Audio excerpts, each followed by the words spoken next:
자, 오늘은 갈라디아서 2장 20절 말씀을 가지고 내가 그리스도와 함께 못 박혔나니 이런 제목으로 말씀을 전하도록 하겠습니다. 한번 따라 합시다. 내가 그리스도와 함께 못 박혔나니. 오늘 가정의 달 5월을 맞아서 갈라디아서 2장 말씀을 가지고 가정에 대한 그런 설교를 하려고 합니다. 모든 사람은 가정에 속해 있습니다. 우리는 부모의 자식이거나 아니면 자식의 부모이기 때문입니다. 그런데 문제는 주위를 둘러봐도 그렇게 막 행복한 그런 가정을 찾아보기가 쉽지 않다는 것입니다. 많은 그런 사람들이 행복해야 될 그런 가정에서 미움과 학대, 폭력을 경험하고 있습니다. 그래서 남편과 아내가 다투고 그리고 부모가 자식을 학대하고 자식이 부모를 학대합니다. 가장 가까운 사람들끼리 고통을 주고받는 곳이 가정이 됐어요. 그래서 요즘 젊은 사람들은 나는 결혼하지 않고 혼자 살겠다 그렇게 말하는 것입니다. 왜 힘들게 결혼을 하냐는 거예요. 왜 고생하면서 자식을 키우고 또 시집과 처가 간의 그런 갈등 속에서 사냐는 것입니다. 혼자 사는 게 찌질하게 그렇게 사는 것보다 훨씬 낫다 이렇게 생각합니다. 그래서 이런 세태에 혼자서 독신으로 이렇게 즐기면서 사는 그런 사람들을 부러워하는 그런 세상이 됐어요. 그래서 TV 예능 같은 것도 그런 프로그램들이 인기를 얻고 있습니다. 그러면서 결혼을 안 하겠다 아니면 결혼하더라도 아이는 낳지 않겠다 이런 가정들이 점점 늘어나고 있습니다. 문제는 이런 풍조가 계속된다 그러면 이 나라에는 한 사람도 남지 않을 거라는 것입니다. 지금 출산율이 1명 정도 되는데요. 이게 2명이 결혼해서 1명을 낳잖아요. 그런데 이 1명이 다른 1명과 결혼해서 또 1명을 낳으면 4명이 1명이 되는 거거든요. 그러니까 한 50년 정도 지나면 인구가 거의 4분의 1로 줄어들 그런 위기에 우리나라가 처해 있다고 하는 것입니다. 이런 상황에서 결혼을 안 하겠다, 또 아이를 낳지 않겠다 이렇게 생각한다 그러면 참 큰 문제라 아니할 수가 없습니다. 독신의 은사를 받지 않았다면 성경은 남자와 여자가 결혼해서 가정을 이루는 것이 하나님의 뜻이라고 말하고 있습니다. 그래야만 인류라고 하는 게 보존이 되기 때문입니다. 그래서 가정이라고 하는 제도는 하나님이 허락해 주신 것인데 가정 제도를 잘 유지해 나가는 것은 그 어떤 것보다도 중요합니다.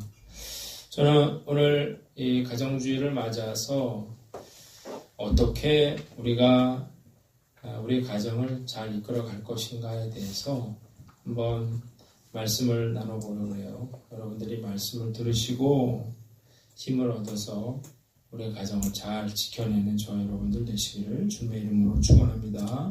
제가 여러분들에게 말씀드리고 싶은 첫 번째 이야기는 가정에 대한 환상을 버려라는 것입니다. 한번 따라합시다. 가정에 대한 환상을 버려라. 저는 말씀을 준비하면서 우리가 가정에 대해서 너무 그런 이상적인 환상을 가지고 있는 게 아닌가 그런 생각을 했습니다.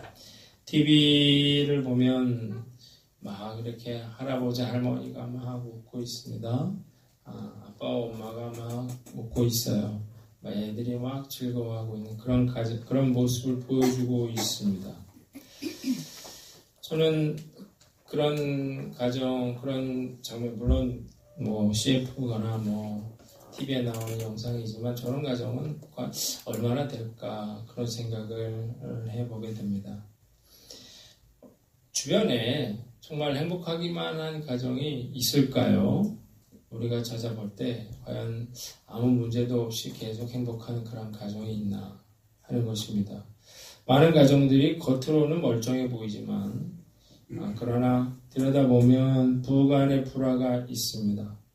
돈 문제로 인해서 이제 갈등을 하고 있습니다. 그리고 집안마다 환자가 한 명쯤은 있고요. 속속에 있는 자식이 한 명쯤은 있고, 그리고 시집과 처가의 그런 갈등이 있습니다. 이혼을 경험한 가정도 절반이라고 하는 것이 현실인데, 믿는 가정도 별로 다르지 않더라는 것입니다. 이상하잖아요. 정말 사랑해서 고르고 골라서 결혼했는데 이렇게 불행하게 사는 이유가 무엇인가? 너무 당연한 것입니다, 여러분. 죄 많고 욕심 많은 내가 똑같이 죄 많고 욕심 많고 고집센 그런 사람과 결혼을 했어요. 그러니까 아이를 낳는데 뭘 낳았어요? 죄덩어리를 낳았어요. 죄끼리 맨날 같이 있으니까 뭐 싸울 수밖에 없는 거예요. 유명한 목사님 설교에서 이런 이야기를 들었습니다. 제가 소개를 한번 해볼게요. 사춘기에 딸을 둔 그런 집사님이 있었습니다. 이 딸이 성격이 까다롭고 고집도 세가지고 키우기가 힘들었습니다. 초등학교 때 항상 잔소리를 하고 예단을 쳤는데 중학교가 되니까 이제 점점 심해지기 시작했습니다. 반항하기 시작했어요. 기도하다가 하나님께 맡겨야 되겠다는 생각을 했습니다. 그러면서 얘는 나와 기질과 성품이 다르구나 라고 하는 것을 알았고, 그래서 이래라 저래라 말하지 않기로 했어요. 그리고 대신 기도 시간을 많이 갖기로 했습니다. 아이가 잘못했을 때 섣불리 야단치지 않기로 했고, 격려하기로 그렇게 마음을 먹었더니 조금씩 변화가 생겼어요. 70점 맞던 아이가 75점, 또 80점 이렇게 바뀌기 시작을 했습니다. 이 아이가 중학교 3학년이 되더니 일주일만 자기 시간을 달라 이렇게 말했습니다. 옛날 같았으면 뭐 턱없는 소리라고 일축해버렸겠지만 그러라고 했습니다. 그러자 이 아이가 한 주 동안 방에서 뒹굴고 늦잠 자고 음악 듣고 친구 만나고 컴퓨터 게임하고 이러면서 그 페인처럼 지내는 거예요. 닷새째가 됐는데 너무 힘들어하고 자기가 금식을 했대요. 한 주간이 그렇게 흘러버렸는데 이러면서 괜히 내가 아이에게 자유시간을 줬나 후회를 했어요. 그런데 마지막 날 이 아이가 집에 들어오면서 예쁜 티셔츠 하나를 사가지고 선물이라고 주면서 엄마는 날 3번 놀라게 했어. 내가 일주일간 내 마음대로 하고 싶다고 했을 때 허락해주지 않을 거라고 생각했거든. 그래서 허락해줘서 놀랐고, 사흘도 안 돼서 엄마가 화를 내고 잔소리를 퍼부을 거라고 생각했는데 그러지 않아서 놀랐고, 일주일 동안 공부 얘기를 한 번도 하지 않은 것도 놀랐어. 그래서 너무 좋았어. 엄마 너무 고마워. 엄마가 너무 좋아. 그리고 일주일간 신나게 놀았으니까 이제 열공 모드로 바꿀 거야. 그랬다는 거예요. 글쎄.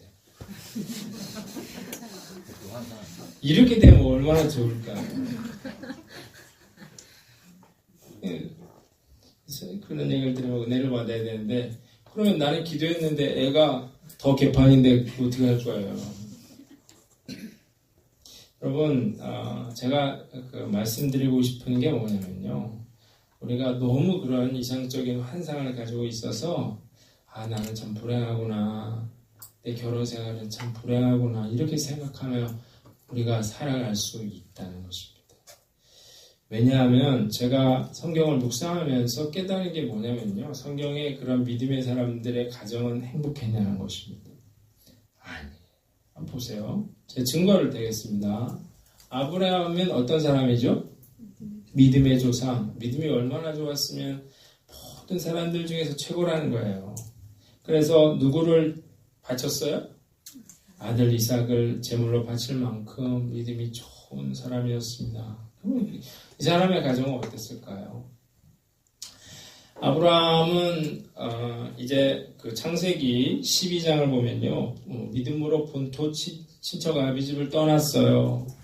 그래서 이제 떠났는데 기근이 들자 이제 애굽으로 내려가는데 자기 부인이 너무 예뻤나 봐요. 그래서 자기 부인에게 내가 당신을 데리고 들어가면 이제 나를 죽이고 당신을 빼앗아 갈 거니까 당신을 나의 이제 누이라고 하라. 그러니까 오빠라고 하라. 그렇게 거짓말을 시켜요.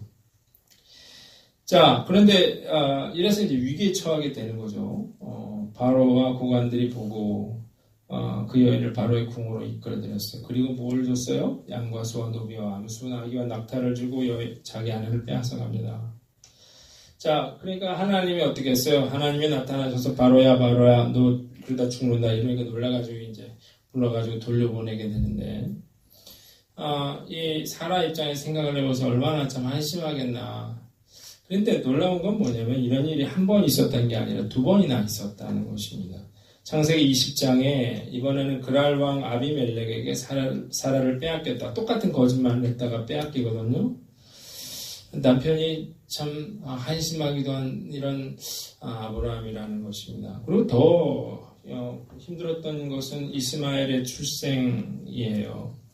창세기 16장 1절로 3절을 보면은 아브라함이 75세 때 하나님이 나타나셔서 약속을 줍니다. 내가 너에게 묵별과 같은 그런 많은 그런 자손들을 주겠다. 이랬어요. 그런데 문제는 10년 기다렸는데 아무 소식이 없는 것입니다. 아브라함이 85세가 됐고 사라는 폐경이 됐습니다. 사라는 이제 나는 끝났다고 생각했어요.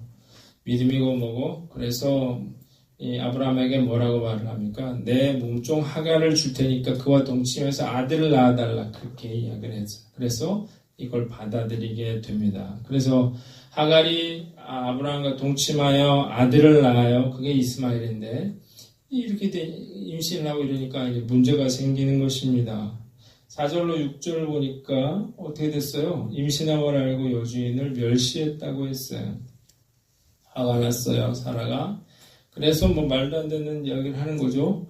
내가 받는 모욕은 당신이 받아야 옳도다. 자기가 그렇게 하라 그런 다음에 다 뒤집어 씌우면서 뭐라 그래요? 그 당신의 눈에 좋을 대로 그에게 행하라 그랬어요. 아브라함이. 그랬더니 사라가 하갈을 학대하기 시작했습니다. 자, 결국에는 이제 아브라함이 이제 이삭을 낳게 되잖아요. 근데 이삭이 자라는데 문제가 생겼을 때 어떻게 했어요? 사라가 화가 나서 이 하갈과 이스마엘을 쫓아내버립니다. 여러분 한번 생각해 보세요. 과연 이 가정이 행복한 가정인가요? 두 번째로 그러면 그 아들 이삭은 어떨까? 이삭과 그 아내 리브가의 어떤 만남은 정말 운명적인 만남입니다. 하나님이 짝지어준 그런 만남이에요. 왜 그러냐? 아브라함이 자기 아들을 장가를 보내야 되겠는데 어떻게 생각했냐면 이 땅 가나안은 너무나 성적으로 타락했기 때문에 내 고향에서 여인을 얻어줘야 되겠다고 생각을 했어요. 그래서 종을 불러다가 가서 좋은 처자를 데려와라 그래요. 그러니까 이 종이 가기 전에 기도를 해요. 하나님 순적하게 이삭의 배우자를 만나게 해주십시오. 그러면서 뭐라고 말도 안 되는 기도를 하냐면 내가 이제 우물가에 갔을 때 한 여인이 나타나서 내가 물을 달라 그러면 나에게 물을 주고 낙타에게도 물을 주면 그 여인이 바로 이삭의 아내인 줄 내가 믿겠습니다. 기도를 하고 갔더니 정말 아리따운 여자가 한 명 나타났어요. 물 달라 그랬더니 물을 떠줬어요. 그리고 낙타에게 마실 물도 가져오게 됩니다. 그래서 이 하나님의 응답이라고 생각해서 확인해 보니까 나홀의 딸이었어요. 그래서 그 집에 가서 자초지종을 얘기했어요. 그랬더니 리브가가 가겠다고 얘기한 거죠. 그래가지고 이제 그 리브가를 데리고 이 종이 돌아오게 되는데 이삭이 저물 때 들에 나가서 묵상을 하다가 눈을 보니까 낙타들이 오고 있었습니다. 리브가가 눈을 들어서 이삭을 바라보고 낙타에서 내려 종에게 말하되 들에서 배회하다가 우리에게로 마주오는 자가 누구냐? 내 주인이. 리브가가 그 걸어오는 남자가 누구라는 걸 알았어요? 자기와 결혼하게 될 그런 배우자라는 사실을 알았습니다. 그래서 어떻게 했어요? 노를 가리고 자기 얼굴을 가렸어요. 그런 운명적인 만남을 통해서 이제 결혼을 해서 성경에 뭐라고 나오냐면 이삭이 리브가를 사랑했다고 나옵니다. 정말 하나님이 짝져준 그런 배우자 만났잖아요. 그러면 이 가정은 행복했냐 하는 것입니다. 보세요. 첫눈에 반해서 하나님이 짝져준 이런 아름다운 부부가였는데 이제 쌍둥이를 낳았잖아요. 큰아들이 누구예요? 에서. 둘째 아들이 누구예요? 야곱. 나왔는데 얘네들이 밤낮 싸우는 거죠. 그런데 이제 그 장자를 이제 축복을 해주려고 이삭이 생각하고 있는데 이걸 알았어요. 그런데 야곱은 누굴 좋아했어요? 야곱은 누굴 좋아한다. 이삭은 누굴 좋아했어요? 이삭은 에서를 좋아했죠. 그리고 리브가는 누굴 좋아했어요? 야곱을 좋아했어요. 부부가 편애를 했어요. 근데 이제 장자의 축복권을 에서가 받게 돼 있잖아. 이걸 알고 이제 그 리브가가 어떻게 합니까? 야곱을 불러서 엄마가 시키는 대로 해라. 그래서 그 형처럼 너희 아버지가 눈이 잘 안 보이니까 털을 붙이고 그리고 내가 만들어주는 그런 음식을 가져서 아버지한테 갖다 드리고 축복을 받으라 그럽니다.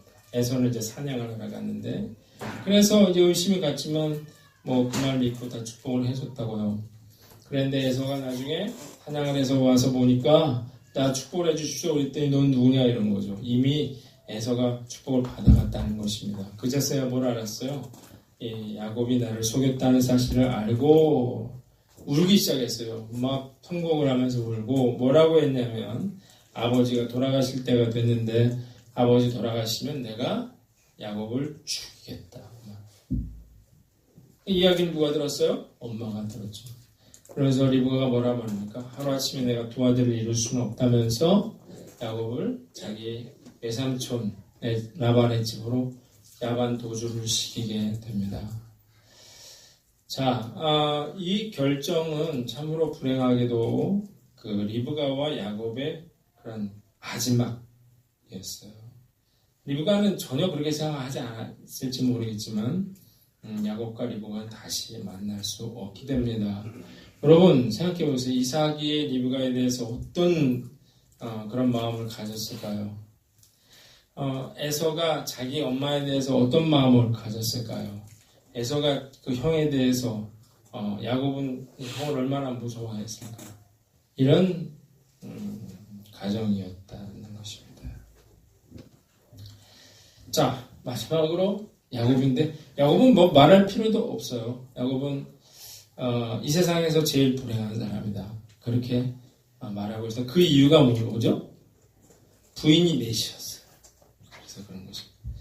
원래는 그러려고 했던 건 아니었어요. 원래는 라헬이라고 하는 여자를 좋아해가지고 이제 라헬을 이제 나에게 아내로 달라 그래서 일을 7년이나 이렇게 하고 이제 하룻밤을 지냈는데 보니까 그 언니가 앉아있는 거죠. 깜짝 놀라서 왜 이런 일을 했느냐 그랬더니 우리 지방에서는 언니를 동생보다 먼저 보는 일이 없다면서 나에게 7년을 더 일해주기로 한다면 라헬도 주겠다. 이렇게 된 거죠. 그래서 받아들였어요.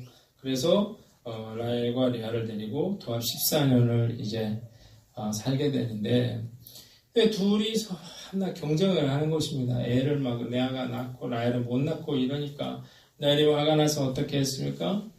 자기 몸종을 줘주면서 아이를 낳으라는 거예요. 그러니까 레아도 나도 줄 테니까 애를 낳아라. 이래가지고 그 비라와 실바까지 해서 4명의 아내가 생겼는데 그러면서 자식들이 쭈르륵 나왔거든요. 그러니까 이 자식들이 얼마나 싸웠겠습니까? 평생을 이 자식들이 반목과 시기와 질투로 이렇게 살았는데 가장 결정적인 사건은 뭐였어요? 야곱이 누구를 제일 예뻐했겠습니까? 사랑하는 라헬의 자식. 그 누구예요? 요셉이잖아요. 요셉 혼자 이뻐하고 채색 옷 입히고 막 이러니까 형들이 뭐라 그랬어요?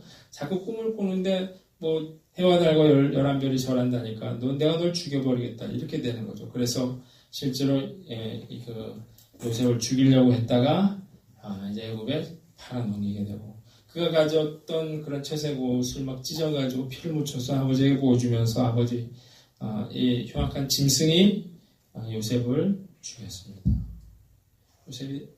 야곱이 통곡을 하면서 그러면서 슬퍼하죠. 그리고 그 요셉이 총리가 될 때까지 이 사실을 알지 못하고 고통 속에서 그가 인생을 살게 됩니다.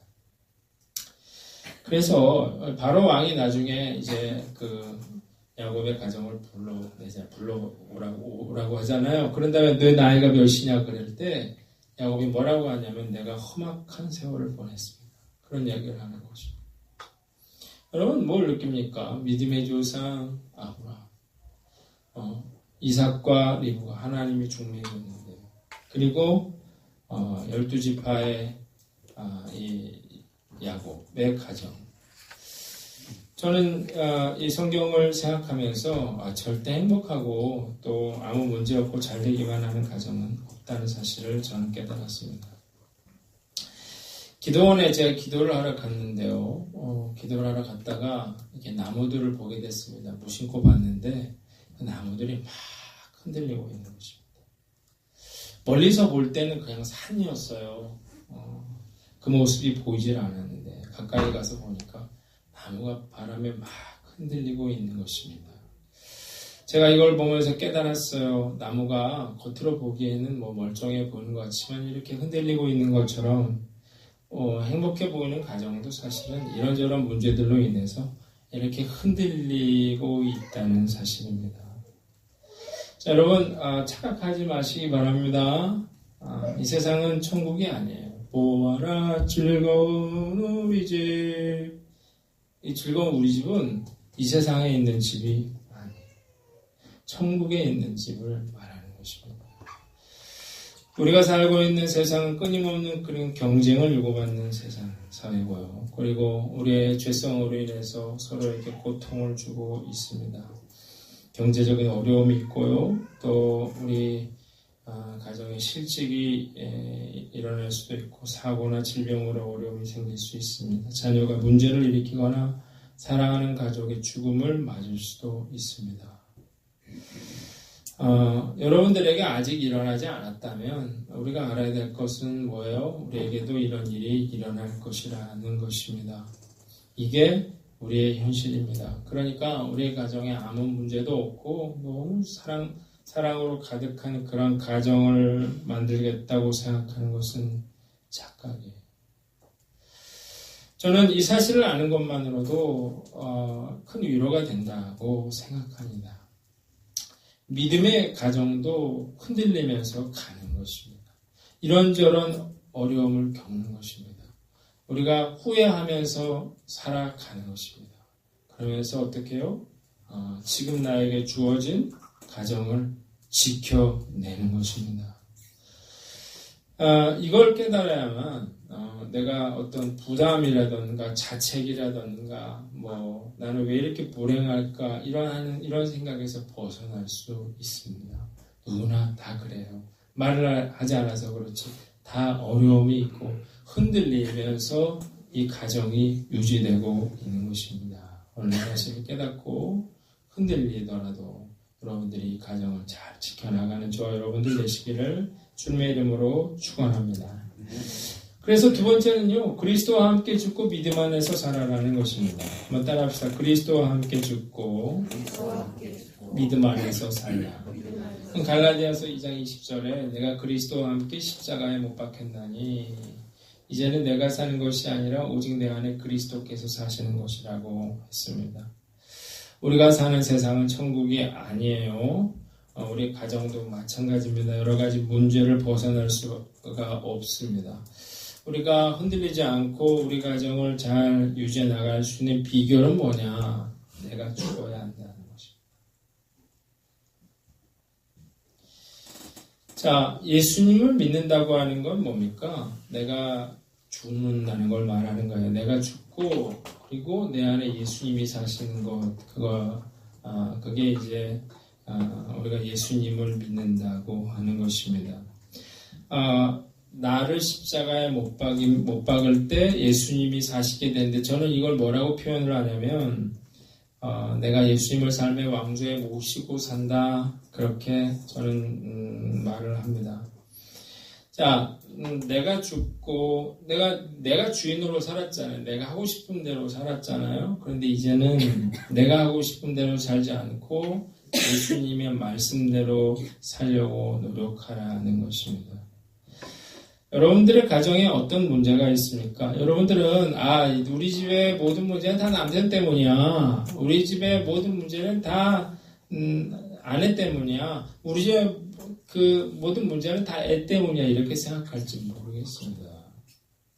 그러나 이 생각을 버리라는 것입니다. 문제는 내가 죽어야만 문제가 해결된다는 거예요. 내가 왜 힘드냐? 내가 죽지 않고 살아서 설치기 때문에 힘든 것입니다. 죽은 사람은 자아도 없고 고집도 없고 생각도 없고 혈기도 없습니다. 주님이 이끄시는 대로 가는 거거든요. 내가 왜 힘드냐 생각을 해보세요. 다 내 생각대로 안 되기 때문에 힘든 거예요. 남편이 내 말을 안 들기 때문에 힘든 거예요. 자식이 내 뜻대로 안 되기 때문에 내가 힘들고 속이 상하는 거거든요. 죽은 사람은 자기 생각이 없는 것이죠. 그러니까 여러분을 괴롭히는 것은 남편이 아니에요. 자식이 아니에요. 나를 괴롭히는 것은 바로 나 자신이라는 것입니다. 여러분 지금도 끊임없이 가족들이 내 뜻대로 되어야 한다고 생각하고 있지는 않습니까? 그래서 내가 계속해서 뭔가를 요구하고 있지는 않는 거예요. 여러분들이 그렇게 생각하면 불행할 수밖에 없다는 거예요. 여러분들의 요구대로 생각대로 과연 여러분들의 아내가, 남편이, 여러분들 자식이 그렇게 행동해 주겠습니까? 우리 가정이 행복하려면 어떻게 해요? 내가 먼저 십자가에서 죽어야 한다는 것입니다. 그러면 행복해질 수 있어요. 여러분, 한 집안에 셋이 있어요. 내가 왕이에요. 남편도 내가 왕이고, 부인도 내가 왕이고, 애도 내가 왕이에요. 그러면 한 집안에 왕이 셋이잖아요. 그럼 어떻게 해야 돼요? 싸워야죠. 누가 더 세냐. 그래서 이제 싸워서 이제 쟁취해서 어느 집은 남편이 왕이고, 어느 집은 엄마가 왕이고, 어느 집은 애가 왕이에요. 그러니까 끊임없이 어려움을 겪게 되는 것이죠. 그런데 예수님을 내 삶의 왕좌에 모셨어요. 십자가가 나도 예수님이 십자가가 내 왕좌에 있고 내 아내도 예수님의 십자가가 왕좌에 있고 그리고 내 자식도 예수님이 십자가의 왕좌에 있으면 예수님을 중심으로 우리가 모여있게 되기 때문에 그래서 어떻게 해요? 우리는 성령의 열매 사랑이라든지 평화라든지 온유라든지 자비라든지 뭐 이런 열매들을 가정에서 맺을 수가 있는 것이죠. 자, 다른 사람 탓할 게 없고요. 결국은 내가 죽어야 됩니다. 가정에서 그러면 내가 어떻게 죽어야 되느냐? 그게 이제 이런 거 부부간에 하나님의 말씀을 우리가 생각해 보면 첫째로 아내는 남편에게 복종하라고 했습니다. 에베소서 5장 22절로 24절 보면 아내들이여 자기 남편에게 복종하기를 죽게 하듯하라. 그런데 이런 얘기 나오면 내가 뭐가 부족해서 복종을 하냐? 여자가 남자보다 열등하냐? 이런 게 아니라 이건 뭐 어떤 측면을 말하냐면 창조 질서의 측면을 말하는 것입니다. 남편의 어떤 부당한 요구까지 다 들어주라는 것이 아닙니다. 요즘에 자기 남편을 깔아뭉개는 여자들이 너무나 많은데요. 특히 아이들 앞에서 자기 남편을 무시하고 험담하고 비난을 합니다. 너의 아빠가 나에게 얼마나 큰 고통을 줬는지, 얼마나 무능하고 얼마나 쓸모없는 존재인지를 아이들에게 막 이렇게 이야기를 해요. 되게 어리석은 그런 사람들인데요. 이게 문제가 뭐냐면 엄마가 아빠를 이렇게 무시하면은 아이들도 아빠를 무시하게 됩니다. 그러면 누가 왕이 되냐면 애가 왕이 되는 것입니다. 절대로 엄마는 자식을 이길 수가 없습니다. 자기가 낳았기 때문에 그런 거거든요. 그러니까 주의 말씀과 율례로 가르치려면 아버지가 가르칠 수밖에 없거든요. 안 된다고 얘기를 아버지가 해야 되는데 아버지가 권위가 없기 때문에 자식이 제멋대로 자라게 돼서 그래서 어떻게 해요? 그 모든 대가를 다 그 대가가 자신에게 돌아오게 되는 거예요. 왜? 마음대로 키웠으니까, 멋대로 키웠으니까. 그래서 그 멋대로 행동하는 그런 고통을 받게 되는 것입니다.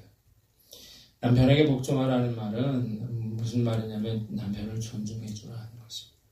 존중해 주라. 그래야만 그 가정에 평화가 일어날 수 있습니다.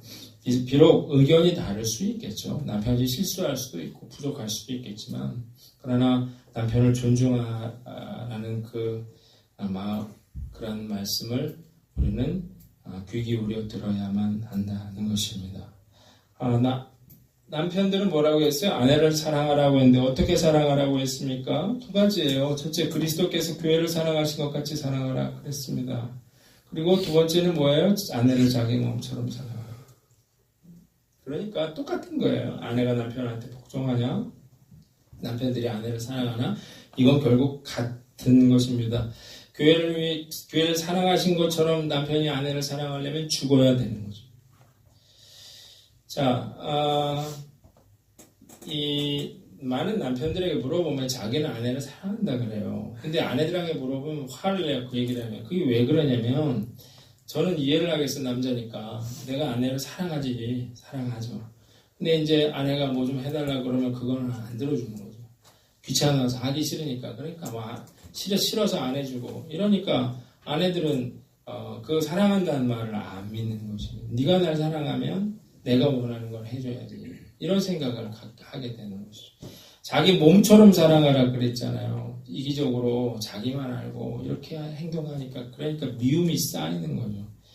이사 갈 때 나이 들면 남편은 이불짐 위에 앉아 있어야 한다는 이야기가 있는데, 왜 그러냐 이거. 왜 나이 들어서 젊었을 때 남편들이 이기적으로 자기 하고 싶은 대로 그렇게 살았기 때문이죠. 희생할 줄 몰랐기 때문에. 그래서 나이가 들어서 어떻게 해요? 그런 대우를 받는 것입니다. 여러분이 정말 아내를 위해서 내가 희생하면서 한다면, 그러면 나이가 들어도 그 아내는 남편을 버리지 않는 것입니다. 마지막으로 이제 부모 자식 간인데요. 부모 자식 간에 뭐라고 했어요? 자녀들은 부모에게 순종하고 공경해야 한다. 그렇게 말했습니다. 에베소서 6장 이것이 옳다. 그렇게 말했는데요. 자, 성경은 주 안에서 부모에게 자녀들에게 순종하라고 말하고 있습니다. 왜 그러냐는 거죠. 자녀가 부모를 공경하기가 어렵기 때문이에요. 왜냐하면 다 잊어버렸거든요. 그리고 부모가 나한테 뭔가 도움을 계속 주지 않으면, 그러면 이제 필요가 없는 존재가 되어버릴 수 있거든요. 그리고 실수를 한다든지 부모가 이럴 수 있는데, 부모는 얼마든지 자식을 용서해 주지만 자식은 그런 것들을 용서해 주지 않습니다. 그래서 그 부모를 갖다 버리기까지 하는 것입니다. 나한테 방해가 되면, 그러면 그 부모를 외면하고, 또 필요가 없어지면 버리고 싶어지는 그런 마음이 있어요. 그래서 하나님이 그 자녀들에게 내 부모를 공경하라고 명령하고 있는 것이, 이건 명령이에요. 10계명이거든요. 왜 그래요? 자녀들이 부모를 공경하지 않을 것을 하나님이 알고 있었기 때문에. 부모가 올바른 부모든 나한테 잘해줬든 못해줬든 상관없이 자식은 빚을 지고 있잖아요. 태어나서부터 그 오랜 세월 동안 자식을 위해서 희생하고 헌신한 것들, 자식은 잊었지만 하나님은 보고 계시는 것입니다. 그래서 뭐라고 말하는 거예요? 그 부모의 그러한 희생을 너는 잊어서는 안 된다고 말하는 것입니다. 설령 존경받을 만한 부모가 아니라 할지라도 우리는 부모를 공경해야만 합니다. 왜냐하면 하나님이 부모를 공경하라고 명령하셨기 때문이에요. 여러분, 자녀들한테 하나님을 가르치세요. 아무리 잘해봐야 아무 쓸모가 없어요. 그거 전혀 기억 못합니다. 그러니까 뭘 가르쳐요?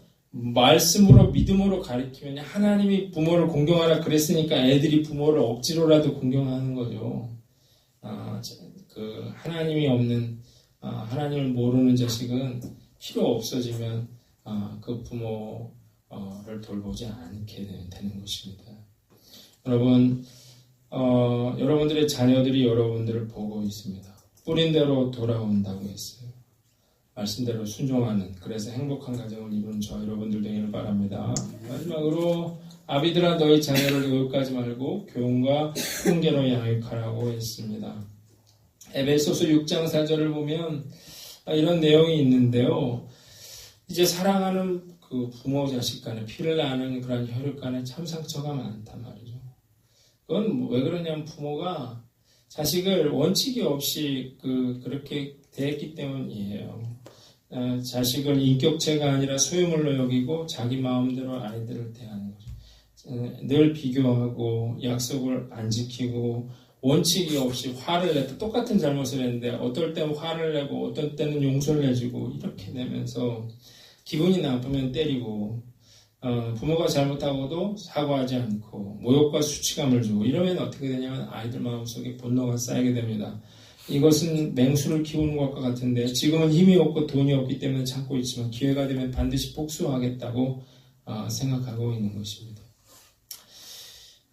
때리지 말라 뭐 이런 게 아니고요. 자식에게 이런 억울한 마음을 갖지 않도록 부모는 유예라는 것입니다. 이렇게 대할 때 이 가정에 뭐가 있습니까? 그 진정한 평화와 그런 축복을 누릴 수 있게 되더라는 것입니다. 자, 말씀 마치겠는데요. 저는 두 가지 말씀드렸어요. 가정에 대한 환상을 버리십시오. 행복하기만 한 가정은 없어요. 흔들리면서 이렇게 유지되는 게 가정입니다. 그리고 우리가 이런 가정에서 행복할 수 있는 비결은 그리스도 안에서 죽고 예수로 살아가는 거예요. 내가 죽어야 되는데 어떻게 해야 내가 죽습니까? 주님 말씀에 순종하는 것입니다. 우리가 아내는 남편에게, 남편은 아내에게, 자녀는 부모에게, 부모는 자녀들에게 주신 이 말씀에 순종하는 저와 여러분들 되시기를 주님의 이름으로 축원합니다.